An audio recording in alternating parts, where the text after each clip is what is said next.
a master of genuinity. Every time he stands on the stage, you're going to get genuinity. And that's something that I expected today, and we got that. I'd like to start with 3 things I loved about your speech, Doug. The first one was how smooth he was. I thought about maybe how he was in college going on a date, and all of a sudden you hear music.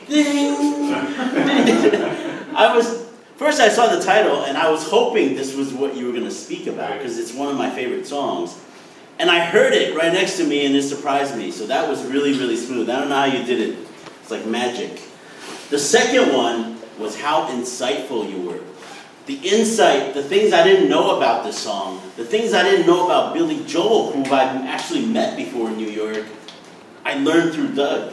And so that was really, really, we were extremely, very interesting.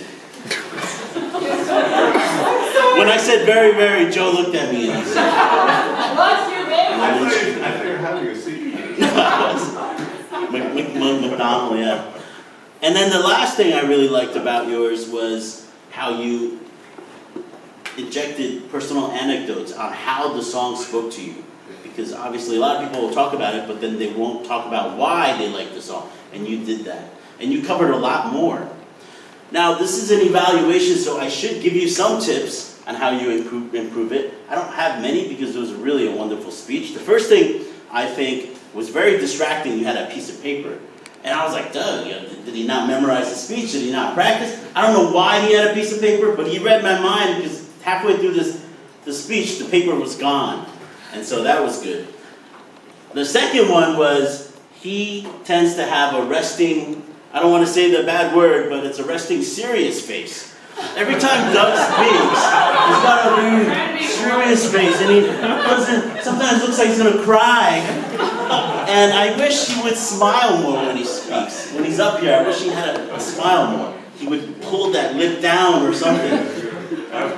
So those are 2 things I think you could do better. Now, this is a heart-to-heart and some genuinity to Doug.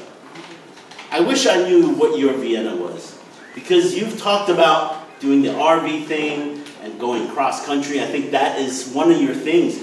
The beginnings of your Vienna and traveling, once you're retired, traveling the world in an RV. And Doug has been a very close friend of mine. Actually, I've known Doug through Paul. And Doug means a lot to me because he's like a brother. We have a lot in common. We both grew up in New York. He gives me good advice when I need it. And then also, I actually really look up to Doug. And because he's taller. And he's very tall.